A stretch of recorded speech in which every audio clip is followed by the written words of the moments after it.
¿Por dónde empieza la historia de la masonería? Vamos a remontar al origen más remoto de la masonería, y es el pecado original.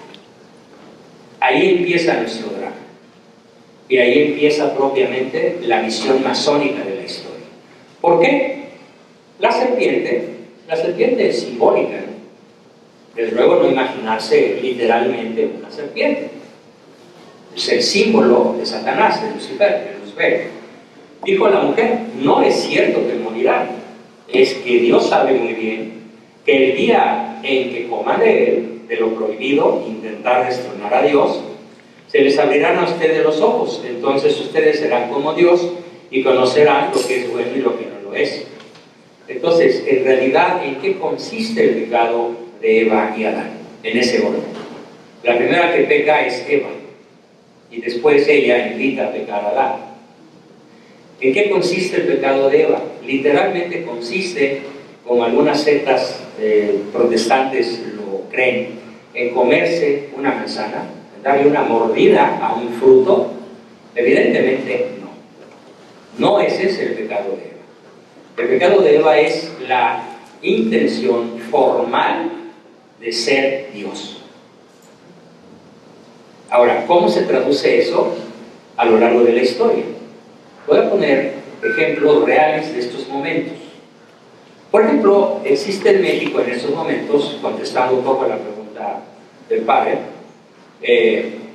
una persona de nombre Olga Sánchez Cordero, a quien yo en mi novela la llamo Olgada Diabloches Loba, haciendo el juego de palabras. No es un cordero, es un lobo, y además es loba, que es peor que lobo. Sí, bastante más feroz es una loba que un lobo, sobre todo cuando defiende o ataca en función de la vida de sus bebés, ¿cómo se llama? Cachorritos, ¿no? Entonces, esta señora propone la modificación al revés de la ley natural. Esta inversión de la ley natural por la ley antinatural está en el ejemplo de este montón de células de 12 semanas. No es un ser humano, es un conjunto de células, no es una persona.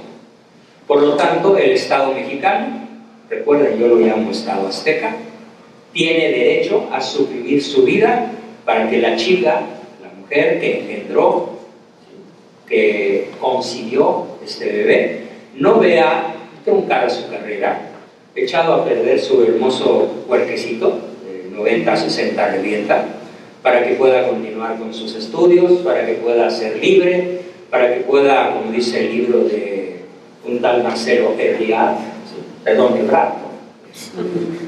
no tenga que sufrir la esclavitud de 9 meses y luego el resto de su vida atendiendo las necesidades y el desarrollo de un bebé. Y por eso este señor escribe su famoso libro Tu futuro en libertad, y reparte 500 000 de ejemplares en la Ciudad de México, diciéndoles a los niños pequeños que si tienen nervios para ir a presentar un examen, el mejor consejo que les puede dar es: mastúrbate. Y te enseñan a masturbarte en el libro que él lanzó. Ahora el señor ya regresó a las filas del gabinete del mal. Entonces, ¿en qué consiste el pecado de Eva? En reescribir la ley contraria a la ley de Dios. La ley de Dios es una ley a favor de la familia, de la preservación de la especie. Hombre y mujer nos creó. La ley de Dios es la ley natural, inscrita en el ADN de cada especie de seres vivos, vegetales, animales, humanos. Tenemos lo que se llama ley natural, que es aquello que promueve nuestra vida y el pleno desarrollo de nuestras facultades intrínsecas. Por ejemplo, la ley natural humana garantiza el desarrollo de la inteligencia, la ejecución del acto libre y la consecución o preservación de la especie mediante la gestación de un solo nuevo ser, de un ser humano, de un bebé. Entonces, lo que promueve Eva con su pecado original es alterar las leyes de Dios, como ella, egoístamente, inspirada por el demonio, quiere ir contra la vida humana, primordialmente. Entonces, el pecado de Eva es querer ser Dios. ¿Queda claro? Y ser reconocida como tal. Ahora bien, Eva, mujer, deja en toda mujer humana algo que se llama la fractura existencial. ¿En qué consiste la fractura existencial femenina y que hoy lo sufrimos los varones y las mujeres aquí presentes y todas las que habitan en el planeta y hayan vivido en el planeta durante los últimos miles de años desde Eva? ¿Cuál es esa fractura existencial? ¿Cómo se nota? Te los voy a explicar. A ver, muchachos, caballeros, una pregunta dirigida a ustedes, aunque ya peinen canas. A lo largo de su corta o larga vida, ¿han conocido a una mujer no controladora? ¿Y esa risita nerviosa? No existe. No existe una mujer que ceda el control, ni el de la tele. No. A ver, piensen. Mi suegra me tiene bien controladito. Nomás entra a mi casa y es jefa de control y calidad. Quita, ponga, eso no me gusta. Ella maneja las vidas de todos los que la conocen. Y claro, muchos no nos dejamos, ¿no?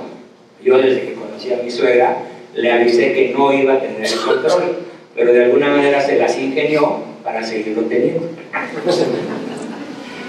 Bueno, entonces el pecado de Eva es querer ser Dios, y la fractura existencial de Eva la heredaste tú, la heredaron todos como huella del pecado original, y es justamente ese inusitado, tremendo, poderosísimo, insaciable afán de control sobre el marido, los hijos, los nietos, y si se dejan hasta los bisnietos, y los primos, y los tíos, y los abuelos. Siempre está controlando. Y a veces el control es muy sutil. Madre que mira que esto, que el otro, pero más allá. Y la mamá voltea y dice: haz, que ya vendrás.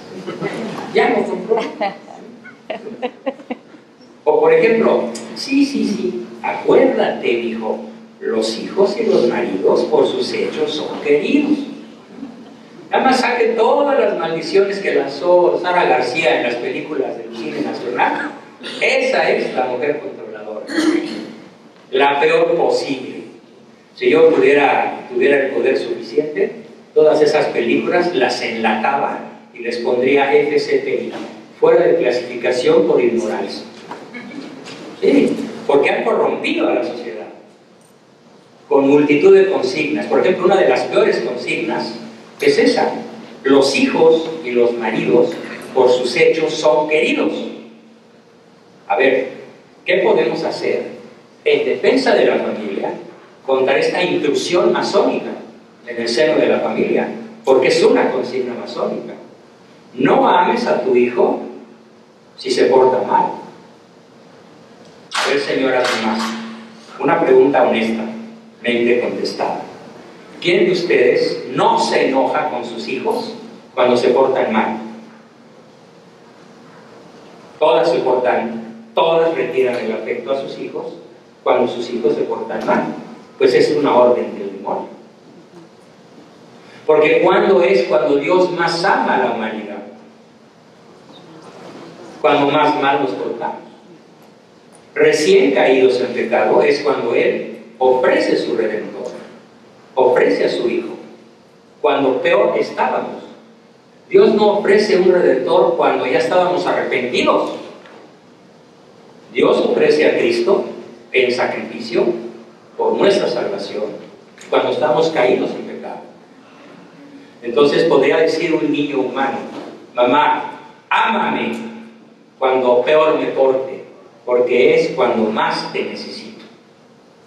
Entonces, ¿qué podemos hacer en defensa de nuestra familia? Voy a explicar en la tarde el concepto, ahorita nada más lo anuncio. Madre, mexicana, latina, ¿quieres defender a tu familia? Muy bien.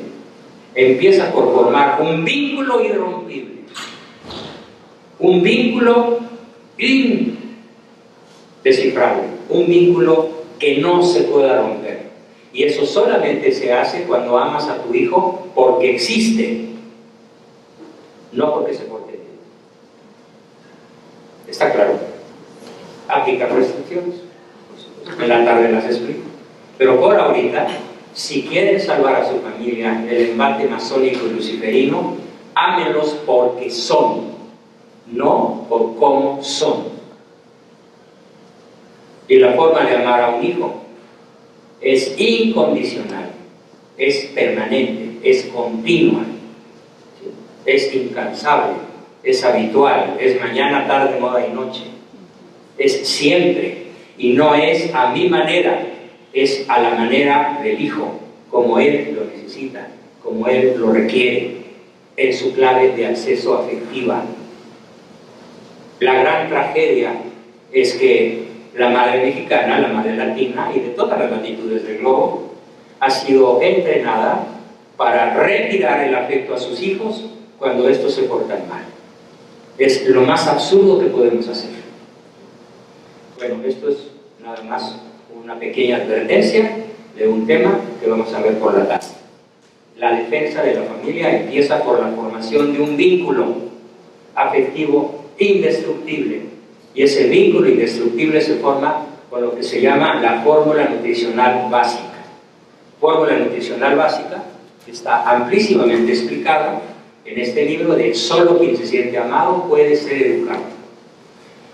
Si tú amas a tu hijo, pero él no lo siente, no lo educas. Si tú amas a tu esposo, pero él no lo siente, anda con otra. Hoy o mañana o pasado. O te engañan y tú eres la última en enterarte.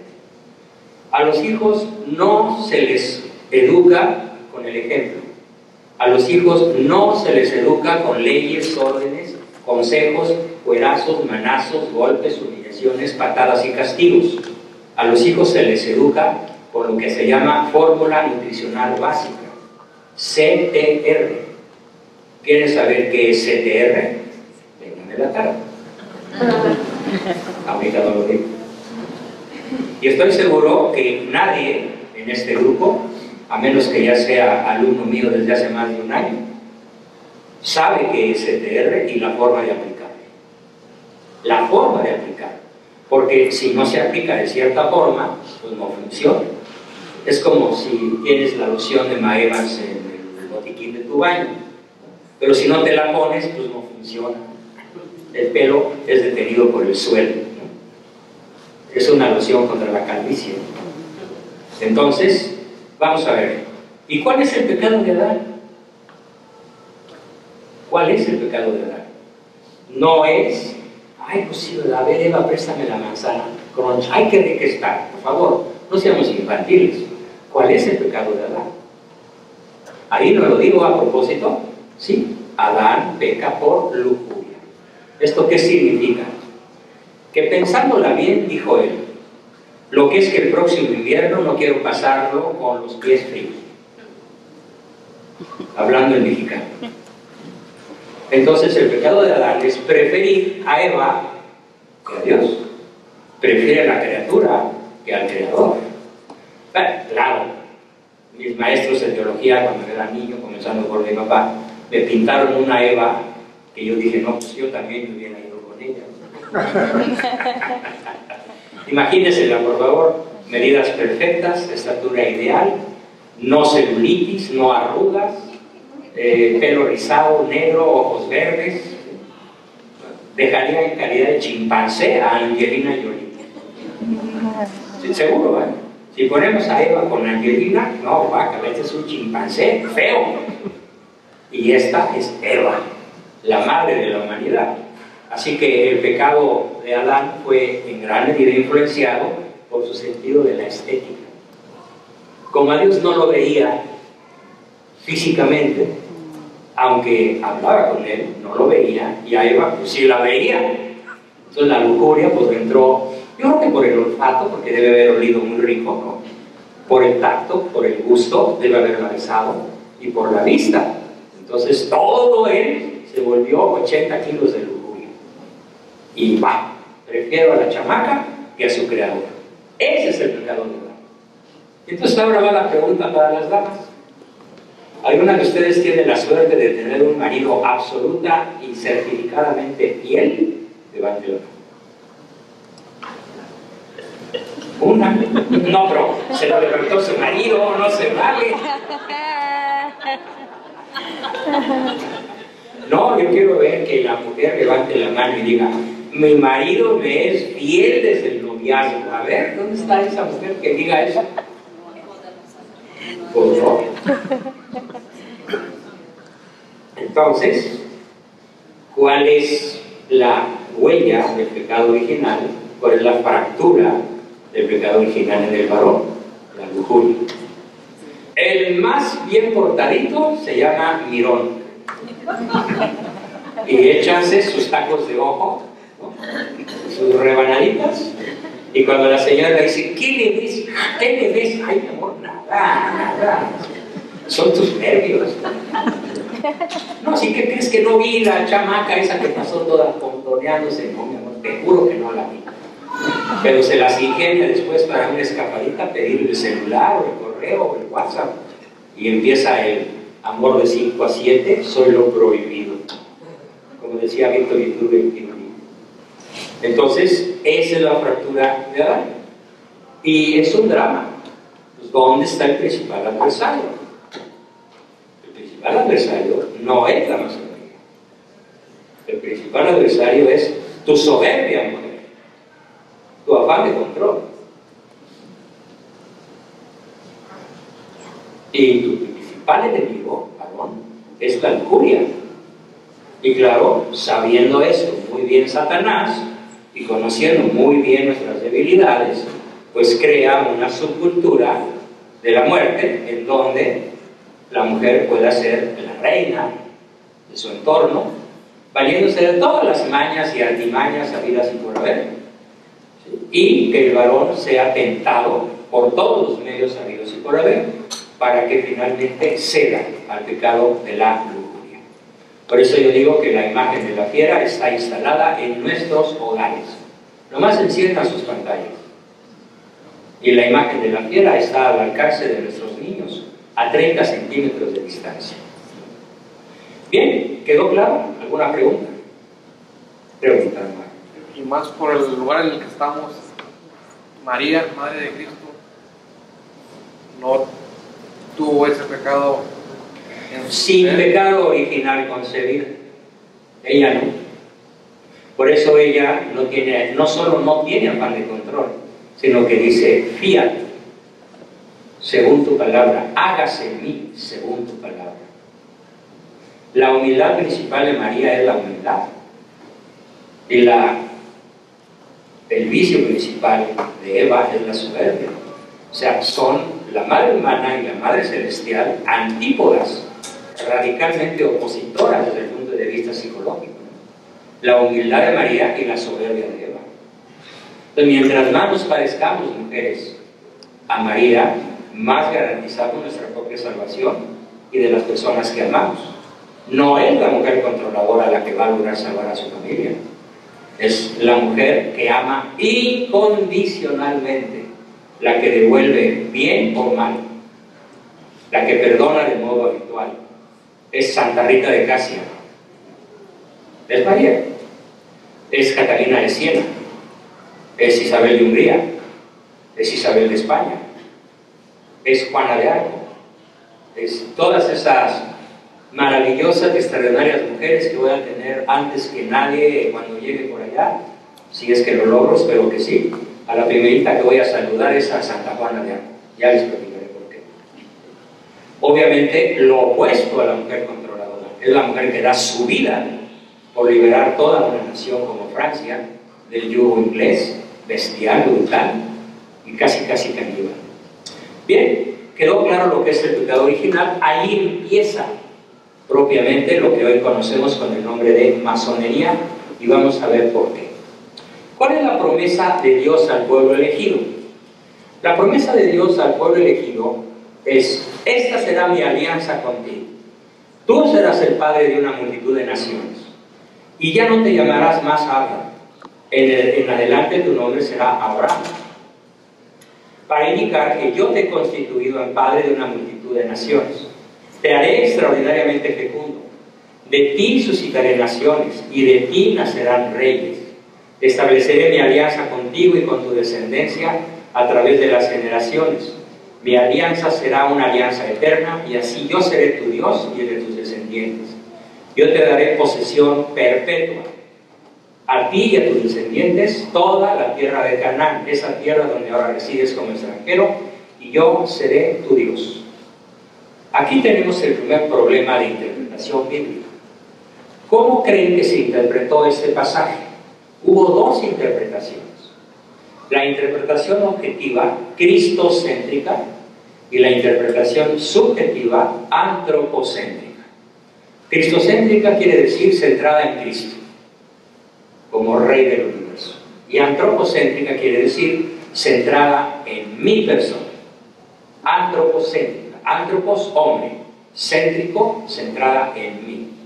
Y la interpretación antropocéntrica es la interpretación masónica. ¿Qué creen que enseñan hoy los sionistas? Que son los herederos de esta promesa, pero en el sentido no cristocéntrico, en el sentido antropocéntrico, que es el sentido que a esta promesa le quiso dar Lucifer en la mente de esos hombres. Lo que ellos dicen es que Dios nos escrituró la tierra. A ver, ¿entienden esta expresión?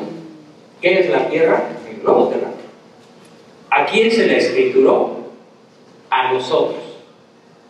Entonces, para el sionista, ellos son propietarios de todo el globo terráqueo, de todos los océanos y sus tesoros, de toda la tierra y de todas las naciones.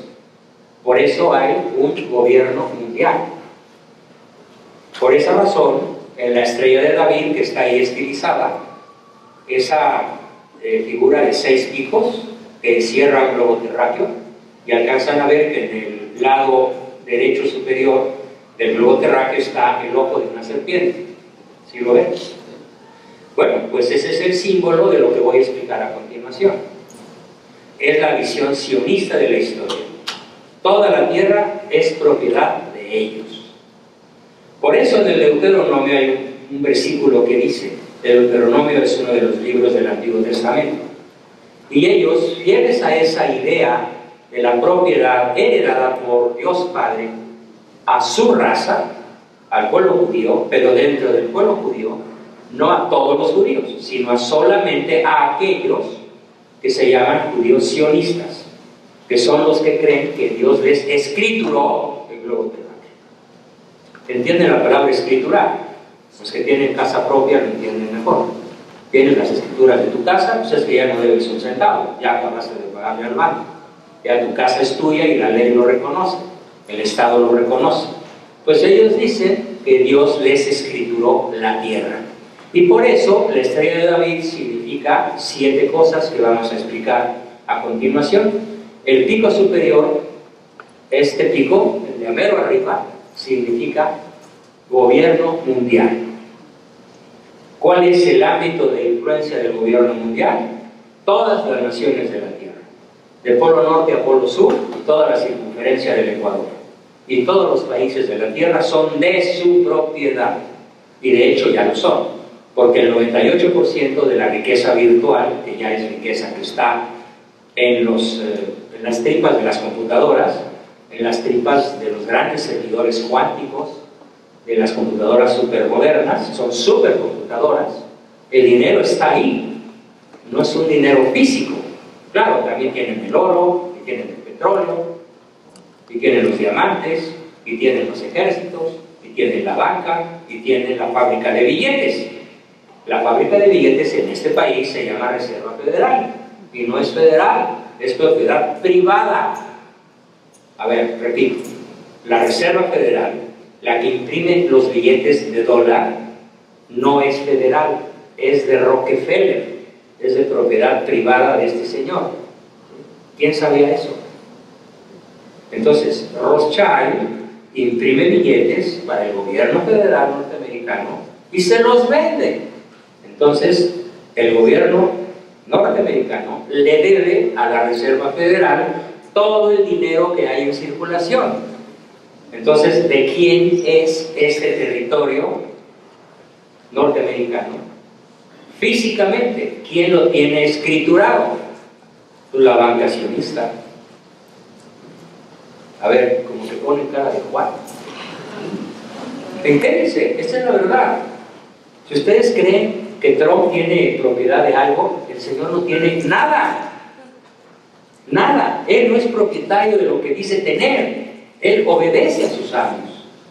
Obedece a quienes lo pusieron ahí y hace lo que ellos le ordenan hacer o lo que le permiten hacer.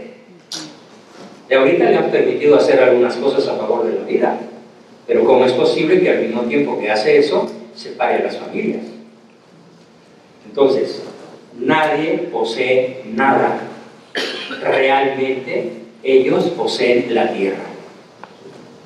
Y además, se basa en un versículo del Deuteronomio que dice así: no le prestes con usura a tu hermano, pero al extranjero sí. ¿A qué se han dedicado los sionistas desde hace 6,000 años?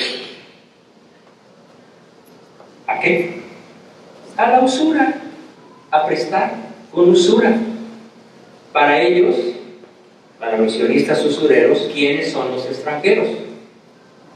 Nosotros. ¿Y cuántos somos nosotros? 7,000 millones ahorita. ¿Y ellos cuántos son?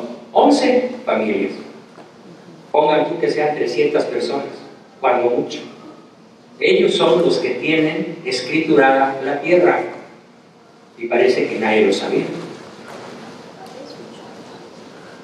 ¿Quién lo sabía? Manitas levantadas. Padre, muy bien, padre, excelente. Entonces, continuando con esta explicación, esta fue la promesa y fue tomada en ese doble sentido. ¿Cómo nos afecta eso a nosotros en estos momentos de nuestra vida? Muchísimo más de lo que creen. Muchísimo más de lo que creen. Voy a explicar. Desde los comienzos de la historia, todos, con más o menos responsabilidad, tenemos parte en la infidelidad de la raza humana a Dios. En este momento les pido, por favor a todos, que en vez de pensar en el sionismo, piensen en: ¿acaso soy yo maestro?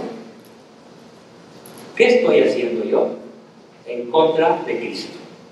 ¿O qué estoy dejando de hacer a favor de Cristo? Piensen de manera autocrítica. Autocrítica.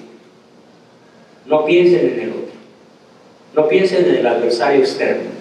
Pensemos, me incluyo, en nosotros mismos, como personas inconsecuentes, incongruentes, débiles, y que podemos hacer exactamente lo mismo que hizo Pedro la noche de la pasión: correr, esconderse y negarlo. Ese es el enfoque que le vamos a dar a este momento. Israel es elegido por Dios para que nazca el Redentor, pero luego se hace un ídolo eterno de oro.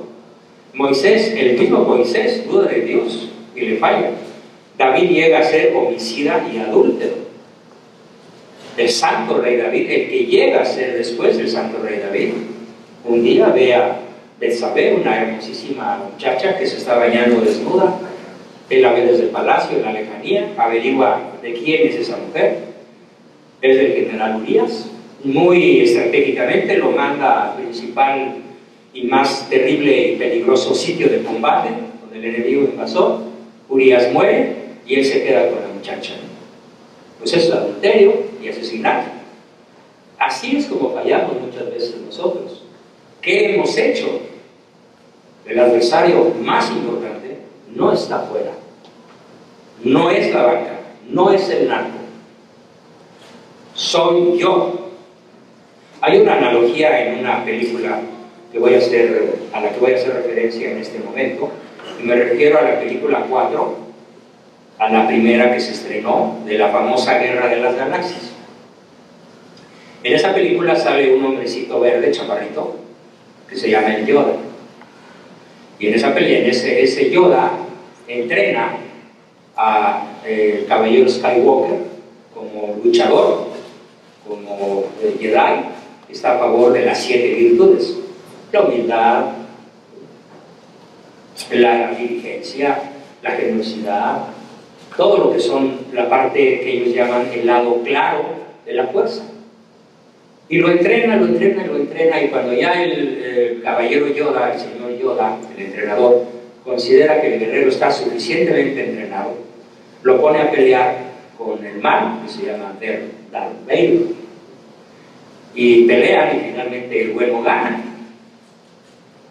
Y le dice el entrenador, ve, acércate al cadáver de la persona que acabas de vencer y quítale la máscara. Entonces el caballero Skywalker, Lucas Skywalker, se acerca al caballero vencido, le quita la máscara y aparece un antifaz encima de la cara, no se ve el rostro. Y el entrenador le dice, ahora quítale el antifaz. Le quita el antifaz y ¿quién aparece? Él mismo. Bien, Beatriz, felicidades, estrellita. Entonces, ¿a quién venció? ¿A Darth Vader? No, a él mismo. Y entonces el entrenador le dice, ahora sí, ya estás preparado para luchar contra el lado oscuro de la fuerza, que es Lord Sith. El lenguaje cinematográfico, Lord Sith es el demonio. Queda preparado. Al vencerse a sí mismo, queda preparado para vencer al mal, al maligno. Y es una película moderna. Yo no sé cuánta filosofía o teología sepan los autores, de Lucasfilm, que fueron Spielberg y otro, George Lucas, creo. No sé si lo hicieron a propósito, pero si fue como el burro que tocó la flauta, pues le dieron al clavo. Muy bien hecho.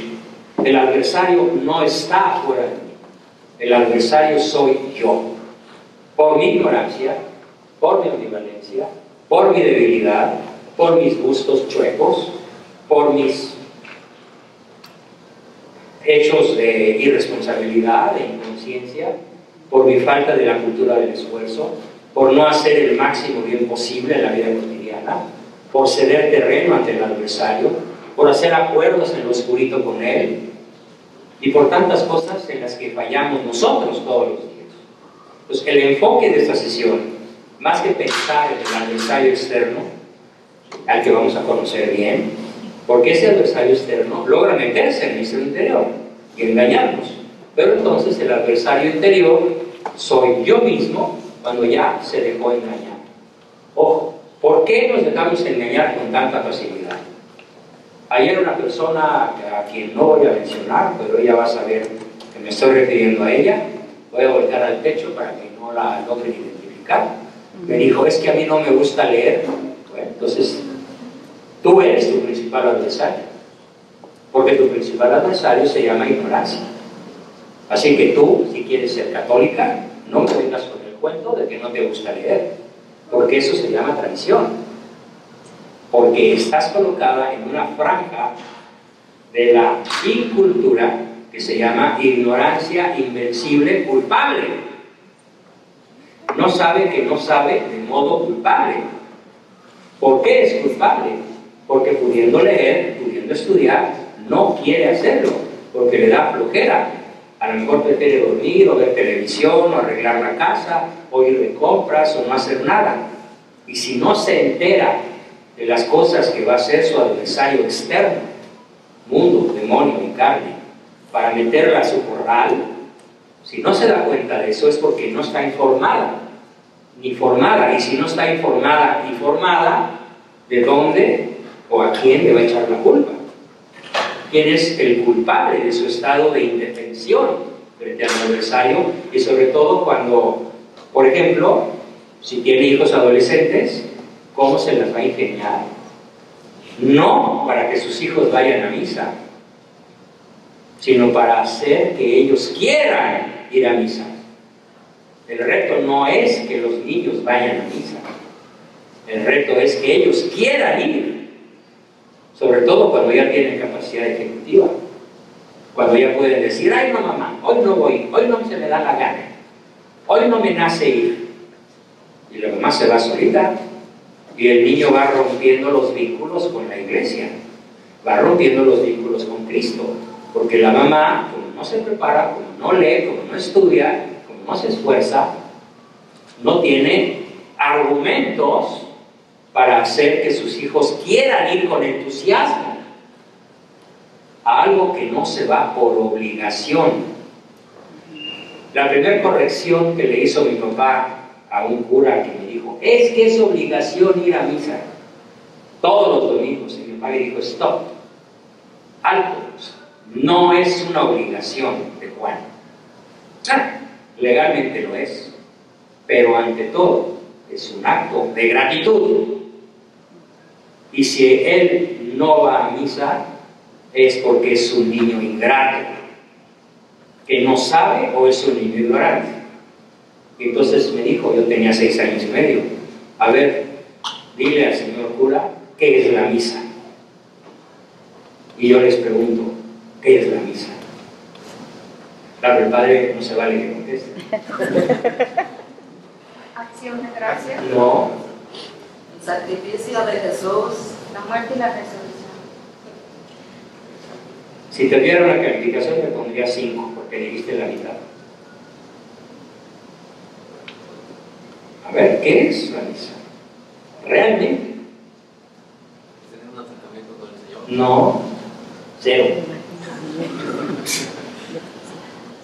El Señor se está de vuelta inmolando por amor a nosotros. 5.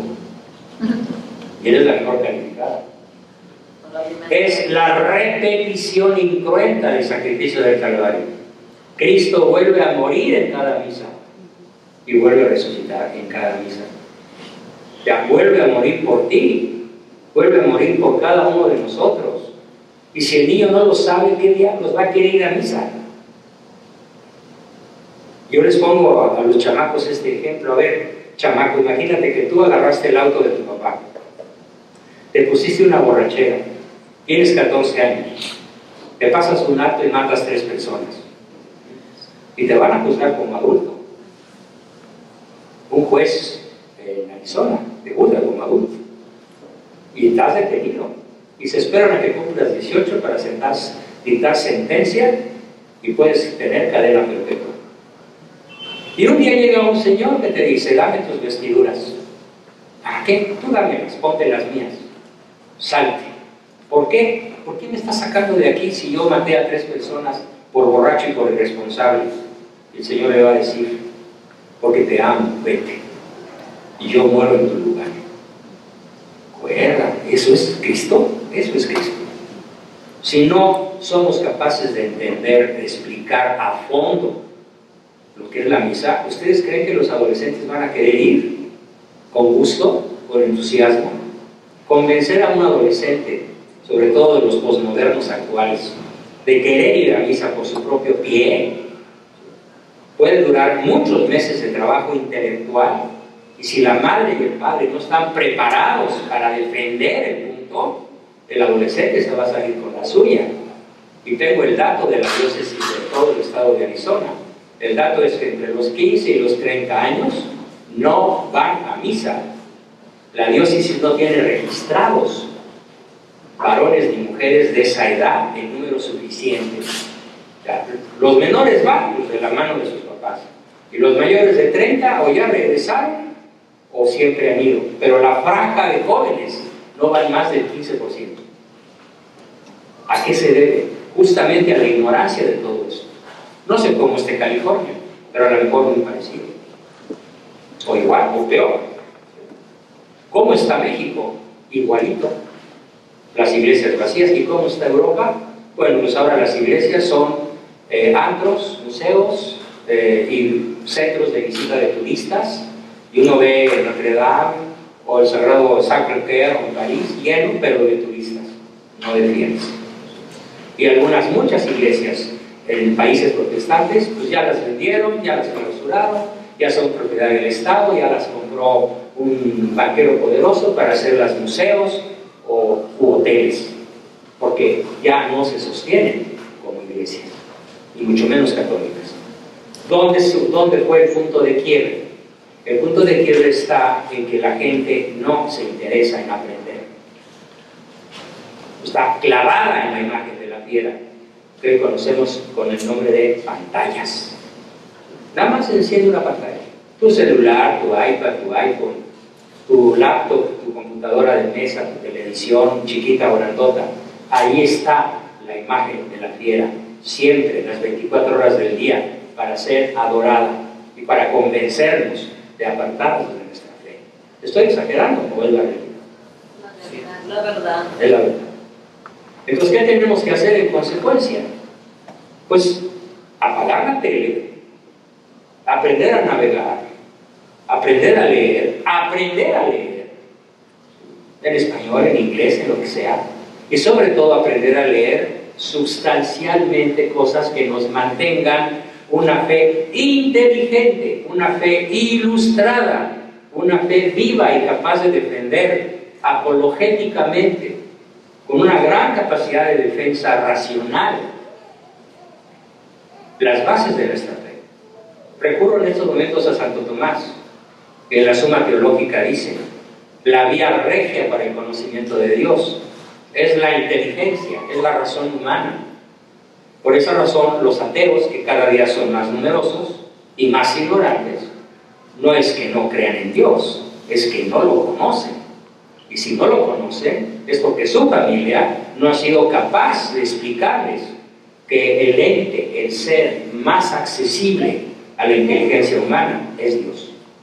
Y Santo Tomás lo demuestra, racionalmente. De hecho, cuando me ha tocado llevar al bautismo, ya adultos, mayores de 40, no ha sido leyendo la Biblia, ha sido leyendo los argumentos filosóficos de los grandes filósofos de la historia, como Aristóteles mismo antes de Cristo, o Santo Tomás en la Edad Media. Continuando con esto, entonces, Salomón es campeón de la promiscuidad y el adulterio con sus 400 mujeres, a pesar de su legendaria sabiduría, y funda la corriente histórica. Ojo, vean este párrafo. Funda la corriente histórica con bases religiosas que toma la promesa del Mesías en sentido literal y pagano. El Mesías, el Redentor, será un guerrero invencible que arrojará al mar a los enemigos de Sion y entregará a Israel el cetro de un gobierno mundial. Ese gobierno mundial, un 2 de septiembre del 2018, ya existe, ya gobierna la tierra. Voy a explicar todo. Para lo cual funda dos sectas que llegan hasta el siglo XXI. Salomón funda la secta de los celotes y la secta de los sicarios. Actualmente a los celotes se les conoce con el nombre de supercapitalistas. Son los grandes banqueros de la tierra. Rothschild, Rockefeller, Lazard, Unalog, Goldman Sachs, Morgan, etc. 11 familias, tal vez 15, cuando mucho. Y los sicarios son los asesinos. La sica era un puñal que utilizaba los asesinos en la Edad Media y en el Renacimiento para asesinar a sus víctimas. Y de ahí viene la palabra sicario. No sé cómo se diga en el lenguaje que usaba Salomón, pero la traducción del arameo o el lenguaje que él usara en su época es el sicario. ¿Qué es el comunismo? El comunismo actual en Nicaragua, en Venezuela, en Cuba, en Ecuador, en Bolivia, en muchas naciones de la tierra todavía, es asesino de naciones. Nuestros hermanos venezolanos están muriendo de hambre. Literalmente, los venezolanos sacan la comida de los basureros y los padres de familia llevan a la frontera con Colombia o con el sur, con Brasil, llevan a sus hijos y los entregan a la policía extranjera para que no se mueran de hambre. ¿Y por qué las naciones no hacen nada? ¿Por qué Estados Unidos no interviene? O la Unión Europea. Porque son cómplices. Son pinzas. De un lado está el sicario, del otro lado está el supercapitalista.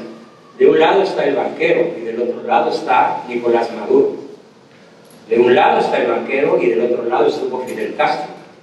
De un lado está el banquero y del otro lado está el gobierno de México, sobre todo el actual, el que va a tomar posesión el 1 de diciembre y que ayer tomó posesión en la nueva legislatura de la Cámara de Diputados. Estamos en manos de sicarios. asesinos.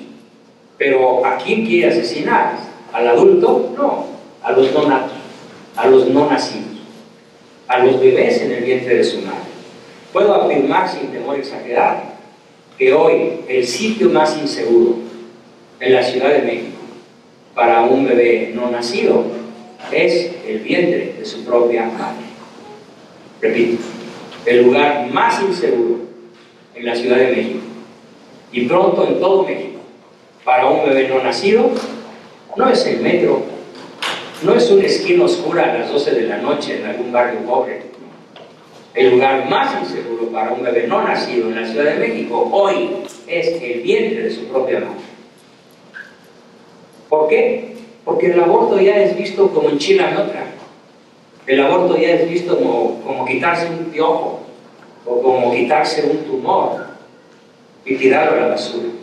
Así es como la inmensa mayoría de las mujeres actuales, ex-cristianas, bautizadas, neopaganas, contemplan al producto de su propia actividad sexual. Irresponsable, inconsciente, inmadura, pero empujada por las fuerzas del mal desde todos los lugares donde ellos pueden ejercer poder. Entonces, entre celotes y sicarios, entre supercapitalismo y comunismo, todo el planeta, unos más, otros menos, todos los países están ahogados. Sobreviven 2 países católicos. ¿Cuáles son? Polonia y Hungría. Más Hungría que Polonia. ¿Y qué creen? Argentina, que hace unas semanas logró oponerse a la legalización del aborto en todo su territorio, la semana pasada sufrió la más terrible crisis financiera del último siglo. Las noticias son que el peso argentino se desplomó por su propio peso. ¿Quién varió el tipo de cambio del peso argentino? Para que la gente entre en pánico y diga, no nos conviene ser pro vida. Si queremos comer, nos conviene ser pro muerte. Y el presidente argentino ya está maniobrando todo para que en menos de 6 meses la economía argentina se recomponga, pero con la condición impuesta por el Banco Mundial. O sea, por el supercapitalismo y por el comunismo, para que Argentina se alinee a favor de la cultura de la muerte. Y si no, no van a poder comer, ni echar gasolina, ni pagar la renta, ni pagar, como dicen aquí, sus biles. Cuando yo llegué aquí, creí que biles se refería a las personas viles, pero no, son los biles. las facturas que diríamos en México. Bien, pregunta sobre este punto. ¿Está claro? Entonces, ¿desde cuándo hay sicarios y celotes? Desde Salomón. Estamos hablando de miles de años. Miles de años atrás ya están las sectas a favor del lado oscuro de la fuerza, por decirlo así, a favor del demonio, y ya están vivas desde hace miles de años en lo que era la nación más rica y poderosa de la tierra en aquella época de Israel. Bien, entonces, el reino de Israel apenas formado se divide en 2 concepciones proféticas antagónicas y que son el eje rector de la historia universal. Vamos a ver cuáles son esas 2 corrientes antagónicas. La primera corriente antagónica de la otra es el sionismo antropocéntrico. El Mesías nos dará la tierra, esta tierra donde ahora resides como extranjero. Cada uno de nosotros está inmerso en un mundo de violencia y de ignorancia de Dios desde su nacimiento, herido por el pecado de la raza humana, al que llamamos pecado original. Todos somos solidarios en una rebeldía contra Dios que trae sus consecuencias de generación en generación y que provoca que nos entregamos hedonistamente a los falsos dioses. ¿Se entiende la palabra hedonistamente? Si alguien no la entiende, levante la mano. Hedonistamente viene de la palabra hedoné, que en griego significa placer. Entonces una persona hedonista es aquella cuyo Dios es el placer. Lo divertido, lo sabroso, lo lujurioso, lo irresponsable, la pereza, todo lo que produce diversión, placer o gusto es el hedonismo. Nos entregamos a los dioses falsos, los contravalores, que son el poder, las riquezas, la fama, los honores y los placeres, y así nos apartemos del fin último de nuestra vida. Que dicho sea brevemente, el fin último de nuestra vida no es morir. El fin último de nuestra vida es el conocimiento y la posesión de Dios, y el conocimiento y la posesión de la creación entera. Como Dios lo posee, como Dios lo conoce, poseeremos a Dios y la creación entera, y además resucitamos. Para apartarnos de ese fin último, que es la gloria eterna, o vulgarmente llamada cielo, el demonio crea, instigando a los hombres malos, a los hombres que incluso como Salomón fueron sabios, pero que no murieron en amistad con Dios. David sí, pero Salomón no. Él prefirió la lujuria de sus mujeres, de su poder, de su soberbia, de su sabiduría, que ser fiel a lo que él sabía que era el Dios verdadero. Esa es la postura antropocéntrica, la que nos empuja a querer más poder, más riquezas, más fama, más honores y más placeres. Y mediante estos 5 contravalores, apartarnos del fin último de nuestra vida. Sobre este punto, ¿alguna pregunta? ¿Quedó claro? No duden en levantar la mano. Pregunta. Sí. ¿Me regalan uno de estos, por favor? ¿Qué quiere decir sionismo? Sionismo viene del monte Sión. ¿Sí? ¿Ok? Es como California, californiano. Este territorio se llama California, que significa tierra caliente. ¿Sí? Entonces, así lo hicieron los españoles. No se llamaba California. Entonces, el californiano es el que vivió, nació, y etcétera, en California. El sionista es el que nace cerca de Sión, y Sión es la nación israelita, pero es la nación israelita infiel a Dios, fiel solo a ellos mismos. Nosotros somos los amos de la tierra, a nosotros Dios nos heredó el planeta. Ese es el sionismo. Filosóficamente y hablando religiosamente. El sionismo, sin embargo, tiene otra connotación. Es una organización militar, económica, social, etcétera, que comienza con Theodor Herzl a fines del siglo XIX, en 1800 y pico. Él como que le da formato, le da categoría civil, legal, al movimiento sionista, pero tiene un poquito más de un siglo. Sin embargo, desde el punto de vista que lo planteo, el sionismo antropocéntrico pues comienza en los albores de la humanidad. Y luego tenemos la postura cristocéntrica. Vamos a ver, ¿qué es la postura cristocéntrica? La postura cristocéntrica es: ninguno de nosotros es por naturaleza hijo de Dios.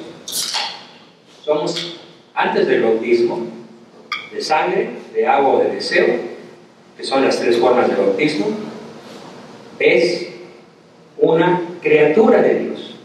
¿Qué nos hace hijos de Dios? El bautismo, de sangre, de agua o de deseo. Ninguno de nosotros, sino que a todos nos hace falta una reconciliación. Es preciso que Dios dé el primer paso para salvarnos, mediante la muerte y la resurrección de Cristo, pero a nosotros nos toca mantenernos fieles a su gracia redentora, viviendo la ética, practicando voluntaria y arduamente, hasta grado heroico, las virtudes naturales y teologales. Me quiero centrar en este párrafo. Alguien me decía ayer que solo mi gracia te falte, que solo mi gracia te haga falta para alcanzar la salvación. En cierta forma estoy de acuerdo y en otra forma no. ¿A qué me refiero con que no estoy del todo de acuerdo? Que aunque Cristo te dé su gracia, tú, yo, todos los seres humanos, tenemos una característica que Dios mismo nos dio, y es la posibilidad de rechazar la gracia, de decirle a Dios: no entres en mí, no quiero nada contigo. San Pablo hubiera podido rechazar la gracia que Cristo le da personalmente cuando lo tumba del caballo y le pregunta: ¿por qué me persigues, Saulo? Saulo decide volverse cristiano, y se vuelve el apóstol más formidable que la historia ha conocido. Por eso es Pablo el apóstol. Pero él hubiera podido usar su libertad para rechazarlo. De la misma manera que lo hace Lucifer. Luzbel sabía muy bien quién era Dios, pero también era libre de aceptarlo como Miguel o de rechazarlo como él lo hizo libremente. Quiero que entiendan que el demonio no fue condenado por Dios. El demonio no fue echado por Dios de su reino. Se echó él solito. Pero se echó de tal manera de nunca poder regresar. El pecado de Luzbel es: nunca quiero regresar. Así seguiré hasta el final, a mi manera. Por eso esta canción es el himno de Lucifer. My Way, que canta Francina. Entonces, y el pecado de Adán no es un pecado tan perfecto como el de Lucifer. Es un pecado, pues es un pecado mortal. Pierde los 4 dones que ellos tenían. ¿Alguien conoce el nombre de los 4 dones que tenían Adán y Eva antes de pecar? ¿Cómo eran Adán y Eva antes de pecar? ¿No? A ver, católicos. Se llaman los dones preternaturales. Y eran la inmortalidad, la impasibilidad, la agilidad y la sabiduría. Pues ¿cómo vivían? Con un pleno conocimiento de la ciencia y la tecnología. Si ha habido una raza superior que puebla la tierra, son Adán y sus descendientes, porque la sabiduría que ellos tenían no se perdió de golpe. Una prueba histórica es que si hoy alguien quiere replicar las pirámides de Egipto, no puede. No hay tecnología para volverlas a hacer. Aquellos eran más sabios que los actuales. Y otras muchas cosas que podría explicar. Entonces, esa sabiduría cuasi divina que tenían Adán y Eva y sus primeros descendientes es perdida por el pecado original. Perdieron la impasibilidad. La naturaleza no les hacía nada, no conocían el dolor, el hambre, el frío, la muerte, las enfermedades, los piquetes de víbora, de alacrán, o las infecciones bacterianas o microbianas o virales, nada. Eran impasibles, eran ágiles, se podían transportar a cualquier lugar sin necesidad de la rueda o de montar un caballo o un burro o un avión. Agilidad. Y ahora entonces, sabiduría, impasibilidad, inmortalidad y agilidad. Los 4 dones preternaturales. Nosotros al morir no seremos elevados o reconquistaremos esos mismos 4 dones, sino que si morimos en gracia, seremos elevados al orden sobrenatural, como Dios. Y eso lo da el bautismo de deseo, de sangre o de agua, y lo da la permanencia a la fidelidad de la gracia. Pero ¿de quién depende permanecer fiel a la gracia de Dios? De cada uno de nosotros. Por esa razón, muchos santos, pero en este caso San Agustín dice: el que te creó sin ti, no te salvará sin ti. ¿Cuál es el pecado mexicano más frecuente?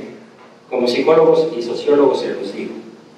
¿Cuál es el vicio nacional por excelencia en México? Y por lo tanto en Arizona y California, y Texas y Nuevo México. ¿Cuál es ese vicio nacional? ¿Cómo se llama? La crítica. Pereza. Ahí se va. La pereza. Y sobre todo la pereza intelectual. La que no quiere pensar. La que si lee tiene que tener monitos y letra grandota. La que abandona los estudios, y de cada 1000 niños que empiezan la primaria, 1 se recibe, y de cada 100 personas que se reciben, ejercen 30, y de cada una de esas 30, 29 son corruptos y el otro es honesto. Entonces, esta pereza nacional, mi primer objetivo como terapeuta en este grupo y todos los que toco es sacudirles la pereza. Por fortuna yo heredé de mi familia, de mi padre, de mi abuelo, de mi madre, de mis tíos, una pasión por estudiar. De tal manera que cuando a mí me preguntan, ¿en qué inviertes la mayor parte de tu día? En estudiar. Es lo más divertido que puedo hacer, aprender, para poder seguir practicando el conocimiento y despertando otras conciencias a esto que hoy estamos planteando y incentivar en todos nosotros la fidelidad a la gracia, porque es tan grande el bien que espero que muero porque no muero, como decía Santa Teresa de Jesús. ¿Levantaste la mano, Pablo? Sí, cuando estaba mencionando sobre cómo quedamos después del pecado de Adán y Eva, Perdieron todo eso, ¿sí?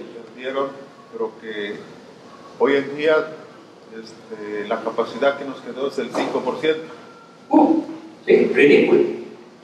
Sí. Lo que tenemos ahorita es nada en comparación a lo que ellos tenían. A lo mejor el 5% suena optimista. Sí. Los genios tal vez el 15%, ¿no? Como Einstein, Fermi y von Braun y esos, y Leonardo da Vinci, qué sé yo. A lo mejor esos fueron 3 veces más capaces que cualquier otro ser humano, pero la masa quedamos perfectamente desprovista de aquellos dones que eran un regalo de Dios a la naturaleza humana y que perdimos por nuestra necedad de la soberbia y la lujuria.